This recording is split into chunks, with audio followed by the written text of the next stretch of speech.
patay yun. Anong kailangan ng cancer? Nakuha mo?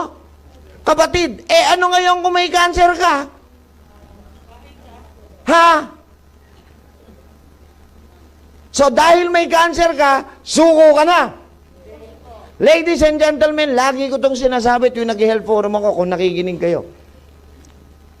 Diseases is never your death sentence. Hindi ipinahintulot ng Panginoon. Hey, listen. Hindi ipinahintulot ng Panginoon na ikaw ay magkasakit upang ikaw ay manghina, bumigay at mamatay. Ipinahintulot ng Panginoon na ikaw ay magkasakit upang ikaw ay may matutunan, paglabanan mo yan, mapagtagumpayan, at muli mong luwalhatiin ang kanyang banal na pangalan. Yun ang ibig sabihin ng sakit. Hindi yung magmukmuk ka. Kaya nga pag tinawagan kayo ng kumare nyo, Mare, kamusta ka? Ano sagot mo? Eto, may pinagdadaanan. Oh, tama yung sagot nyo, may pinagdadaanan. Anong sagot ni Doc Atoy dyan? Dumaan ka lang. Bilisan mo. Bakit? Para makalagpas ka. Kasi kayo, may pinagdadaanan, tumambay pa.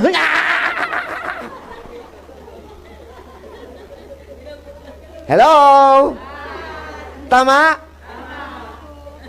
Kasi nakakainis eh.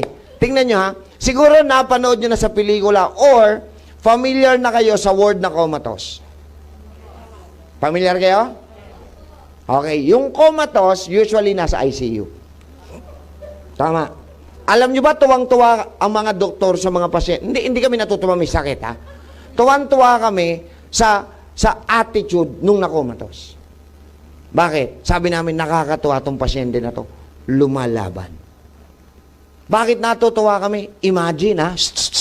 Yung comatose patient, hindi nakakadilat, hindi nakakapagsalita, hindi nakakakilos, pero lumalabang mabuhay. Ikaw nakakadilat, nakakapagsalita, nakakakilos, ayaw mo nang lumaban. Wala na akong kausap.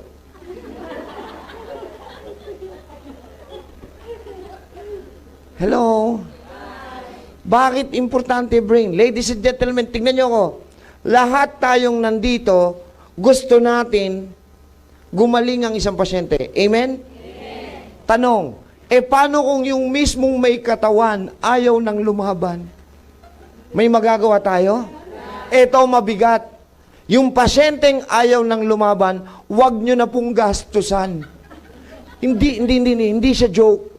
This is reality. You'll spend millions, pero hindi siya gagaling. Gusto nyo bakit? Ayaw nang tanggapin ng utak niya. Kahit anong ipainom mo, ayaw na ng utak niyang lumaban, paano tatalab sa katawan? Kaya bago ka magtuloy sa turo ko, kung susundin mo to at yung mga iinumin, tanungin mo muna yung sarili mo, lalaban ka ba o hindi na? Kasi sa'yo nakasalalay yan. Tandaan, ang may sakit, yan ang bida. Siya ang bida. Ang pamilya, supporting cast lang. Kahit anong gawin ng pamilya, kung ayaw na ng bida, walang magagawa ang pamilya. Hello? So, tanungin kita, mga may sakit na nandito, laban o hindi na? So, kailangan natin ng psychological switch starting today. Lalaban ako, tama na. Hindi ito panahon para mag-self-pity. Yung iba, kawawa naman ako. Kawawa naman ako. Kawawa naman ako. Kawawa ka nga! Puro ka kawawa. Hello? May natututunan? May nagigising sa katotohanan? So, laban o hindi? Kaya simula bukas, it is the first day of your new life. Simula bukas will be the first day of your new life. Kaya mo yon? Kaya bukas, umagang-umaga pa lang, humarap ka kagad sa salamin. Hoy, kausapin mo sarili mo. Stoy, simula ngayon, ha? Pakinggan mo ako. Para sa'yo. ang laban na to. Hindi ako sosoko. Tama ba? Laban o hindi? See? Sa iyo magsisimula. Tingnan nyo, simula nung malamang may cancer ka, hindi ka na makangiti. Lahat ng naririnig yung jokes, corny. Tapos nung nakita niyo mukha ko, ngingiti. Hindi ko alam kung insulto yan eh. Naintindihan niya? May natutunan? Ngayon, kailangan nating itama ang paniniwala para maging tama ang resulta. Tandaan, pag mali paniniwala, mali magiging resulta. Ano ang mga maling paniniwala ng Pinoy? Na ang pinagmulan daw ng sakit, unang-una dahil daw po sa pagkain. Pwede? Sagot, pwede? Mahilig sa matataba, mamantika, maaalat, chichirya, soft drinks, ayun! Lahat tayo may kamag-anak na may high blood. Meron? Lahat tayo may kamag-anak na may diabetes. Meron? Tanong, ikaw ba meron kang kamag-anak na may high blood tsaka diabetes? Meron daw. Ikaw yun eh. Yung iba meron, ako yun, ako. Pangalawang paniniwalang Pinoy, kaya raw may sakit dahil daw naman sa stress. Pwede? Sobrang pag-iisip, sobrang pagpapagod, mga problema, at sang katutak na utang. Dahil nakarelate. Pangatlo, kaya raw may sakit dahil sa pagpagtanda o aging. Pwede? Mali. Kung pagtanda ang dahilan para magkasakit ang katawan, dapat lahat ng kilala nating senior citizen, dapat may sakit ngayon. Eh bakit ang dami-dami nating kakilala, matandang-matanda pa po sa inyo, wala miski isang sakit? Hello, hello? Are you getting my point?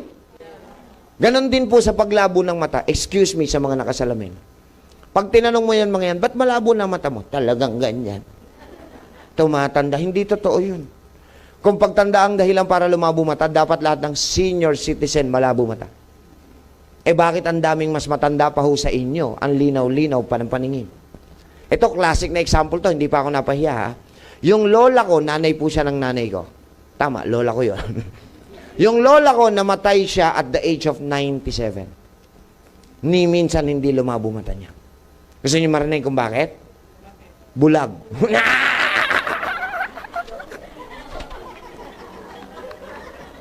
Paano lalabo yung bulag?